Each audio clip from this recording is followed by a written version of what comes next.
लगभग नेता, उनको एक जाति की राजनीति से फुर्सत नहीं, किसी को दूसरे जाति की राजनीति से फुर्सत नहीं। कोई कहता है कि मैं इस जाति का नेता हूं, कोई कहता है कि मैं किसी मजहब का नेता हूं, मैं किसी धर्म का नेता हूं, मैं किसी हिंदू का नेता हूं, मैं मुसलमान का नेता हूं, मैं राजपूत का नेता हूं, मैं ब्राह्मण का नेता हूं, मैं जादव का नेता हूं। छोड़ दीजिए, कर लेगा भैया, प्लीज आप लोग छोड़ दीजिए। मुखिया जी प्रणाम।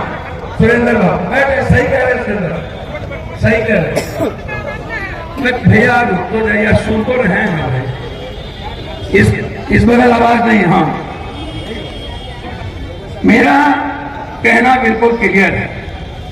क्या हिंदुस्तान की राजनीति जात पर शुरू हुई थी कि हिंदुस्तानी पे शुरू हुई? लोग कहते हैं वंदे मातरम, भारत माता की जय। कोई मानवता की जय क्यों नहीं करते? कोई इंसानियत की जय क्यों नहीं? मानव एक है, मानव का धर्म एक है, एक चूल्हा एक चौका एक है मानव समाज।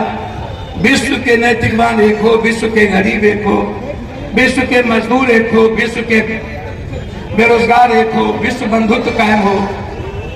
इसकी बात इस हिंदुस्तान में कभी क्यों नहीं होती? कभी बात होती है मराठी की, कभी बात होती है गुजराती की, कभी बात होती है बंगाली की, कभी भैया आपसे पैर पकड़ते हैं, सब काम होती है, भैया बैठ जाइए।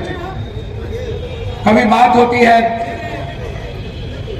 साउथ की, नॉर्थ की, कभी मणिपुर की, कभी बिहार और यूपी की, कभी हिंदी की, कभी साउथ की। कभी इस हिंदुस्तान में किसी ने किसानों की बात क्यों नहीं, महिलाओं की बात क्यों नहीं? 1800 करोड़ रुपया एक दिन की कमाई है अदानी जी की, और 16 रुपया 14 रुपया एक दिन की कमाई है भारत के किसान एक दिन। यहां जो लोग बैठे हैं, मैं पहले उनको बता दूं, जो लोग आए हैं, कि आपकी स्थिति क्या है। बिहार सरकार ने जाति जनगणना कराया, उन्होंने एक सर्वे कराया, जिस सर्वे में मैं बार बार कहता हूं कि आप हमको बताइए, आजाद हिंदुस्तान के बाद 99% लोगों के पास एक लैपटॉप और एक कंप्यूटर क्यों नहीं है? यह 35 साल, 70 साल में 35 साल दोनों भाई मुख्यमंत्री रहे, और 35 साल के पहले कांग्रेस और अन्य लोग मुख्यमंत्री रहे। क्या हमें शर्म नहीं आती, लज्जा नहीं आता? क्या मुझे बोलने में ये शर्म नहीं आता कि 13.5 करोड़ की आबादी में 96% लोगों के पास एक व्हीकल नहीं है, एक व्हीकल। और मैं नीतीश जी आपका सम्मान करता हूं, मैं आपकी बहुत इज्जत करता हूं। मैं चाहता हूं कि नीतीश कुमार जी और भी काम नहीं, लेकिन मैं याद दिलाना चाहूंगा, जब पहली बार देश आजाद हुआ, पहला मुख्यमंत्री थे साउथ के थम्बई दुरई। उन्होंने पंचायत में, उसकी पहला ही मुख्यमंत्री में थम्बई दुरई ने सभी जगह स्कूल खोल दिया, हाई स्कूल खोल दिया।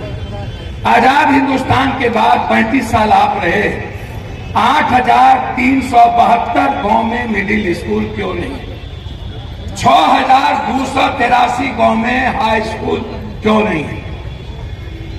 बताना चाहिए ना।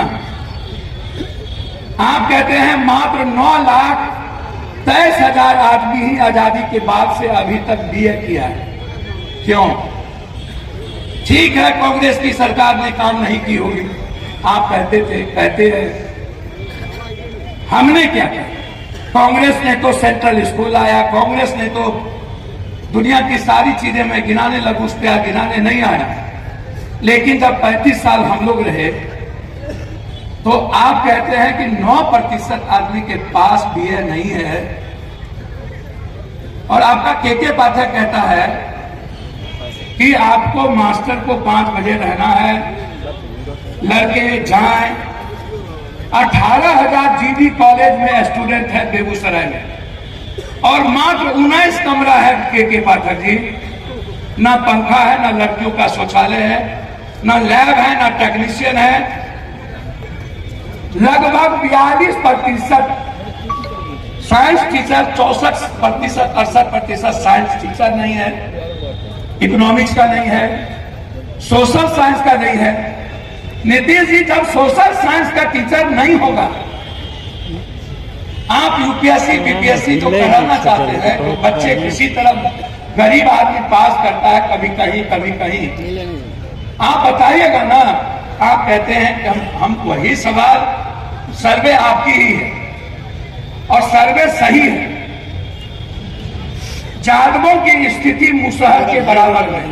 हम अत्यंत पिछड़ी जाति की बात अभी नहीं कर रहे। अत्यंत पिछड़ी जाति तो इन लोगों के लिए इस बिहार में पैर की धूली बन गई।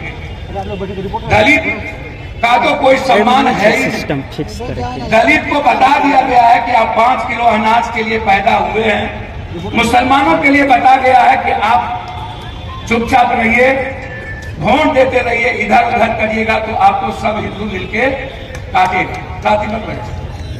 काटेगा आप ना। तो जब मैं जाता हूं शेरशाहबादी मुसलमानों के बीच तो दलित से नीचे, जब मैं जाता हूं कुलैया मुसलमानों के बीच थोड़ा उससे ऊपर, जब मैं जाता हूं सुरजापुरी मुसलमानों के बीच तो सबसे नीचे, जब मैं जाता हूं जोल्हा अंसारी मुसलमानों के बीच कुछ भी नहीं, जब मैं जाता हूं शेख सैयद पठान के बीच तो उससे थोड़ा ऊपर, जब मैं जाता हूं मुसहर के बीच तो जादव के बराबरी। 78% जादव इस बिहार में, जिसके पास 1 बीघा से नीचे जमीन, 1 बीघा से नीचे।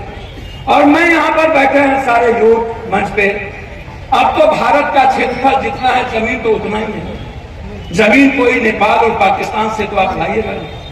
तो जो जनसंख्या आज बढ़ी है, जहां पर जमीन आपको 1 बीघा से नीचे है, चाहे वो मुसहर को, डिस्ट्रिक्ट को, मैं जानना चाहूंगा अपने नेताओं से कि अब आप जमीन कहां से देंगे मुसहर को, पासी को, डोम को, पासवान को, राम को, भंगी को, अत्यंत पिछड़ी जाति को, शर्मा को, जोल्हा को, गंगोत्री को, भीम को, मलाह को, केवट को, गोरी को, निषाद को, गंगोत्री को, ततमा को, शाह को, चौधरी को, जसवाल को, कहां से देंगे? कहां से? मुखिया जी बैठिए, आइए, लाल साहब ऊपर आ जाइए तो बैठ गए। कहां से देंगे? आप क्यों नहीं पूछते? जब ये लोग कहते हैं कि हम जमीन देंगे, तो इनसे पूछिए कौन सी जमीन दीजिएगा। जब जादव के पास जमीन नहीं, कोरी के पास जमीन नहीं, कुर्मी के पास जमीन कुछ होगा आपके तरफ, आप कौन सी जमीन दीजिएगा? कहां से जमीन लाइएगा?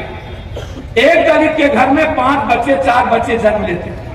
जब मैं किसी बलात्कार और मर्डर की घटना में जाता हूं और रात में जाता हूं तो एक घर में 5-6 बच्चे सोए मिले होते हैं, थाली में भात नहीं होती है, भात का सना हुआ नमक खा के छोड़ दिया गया होता है।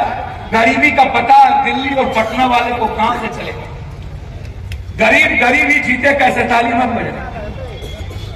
हम जानना चाहेंगे जो लोग पप्पू यादव को गाली देते हैं, मेरा क्या, हम कुछ नहीं भी हैं। हिंदुस्तान के पीएम को रेमडेसिविर नहीं मिला, हिंदुस्तान के सीएम और पीएम को नहीं मिला ऑक्सीजन, फिर पप्पू यादव को कहां से मिलेगा? 7 करोड़ का रेमडेसिविर पप्पू यादव कहां से बना?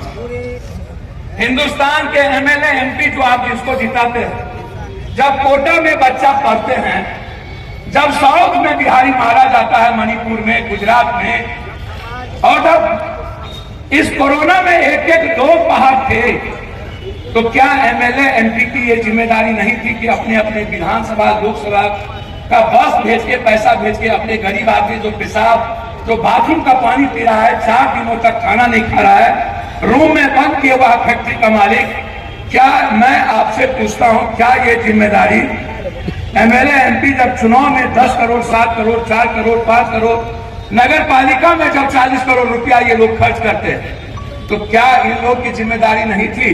ये पप्पू यादव की जिम्मेदारी थी कि अपने पैसे का ट्रेन बुक करके 3-3 ट्रेन कोटा भेजे। हर देश के मजदूर के अकाउंट में 2-2 हजार रुपया पप्पू यादव ने दिया। ये जिम्मेदारी मोदी जी की थी, ये जिम्मेदारी सरकार की थी, ये जिम्मेदारी पप्पू यादव की नहीं थी। बिहार छोड़ दीजिए, बंगाल और यूपी का कोई ऐसा मजदूर जो कह दे कि हमने अकाउंट नंबर पप्पू यादव को भेजा, उसमें 2000 रुपया नहीं आया, कभी कल्पना नहीं करिएगा आप कोई कहता है कि पप्पू यादव पैसा कहां से लाता है? अरे मैं लूट के लाता हूं, कूट के लाता हूं, मांग के लाता हूं, ठग के लाता हूं, नटवर डालूं, लेकिन वो पैसा मैं अपने बेटा बीवी, अपनी बेटी पर, अपने माँ बाप पर तो नहीं लगाता हूं ना। मैं रसूख पर तो नहीं लगाता हूं ना, मैं तो बांटता ही हूं ना, मैं गरीब को देता ही हूं ना। तुम लोग तो लूट के लाए, सब लोग, अदानी अंबानी सभी लोग। आपने क्या किया? आप पूरे बिहार में बीजेपी की ऑफिस खोल दी, पूरे देश में 4-4 करोड़ का एक घर बनाया। मैं बोलूंगा